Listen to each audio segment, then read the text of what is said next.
Hello Cobras, today I'm going to show you how to renew your library book. Start off at bit.ly.ejkingic, click on check out a book from the E.J. King Information Center. Once you get here, log in, choose your Google account.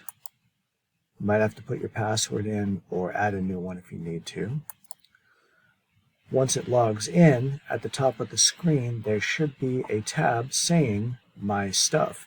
Click on My Stuff, go to Checkouts. This will show you everything you have checked out at this moment in time and when the book is due.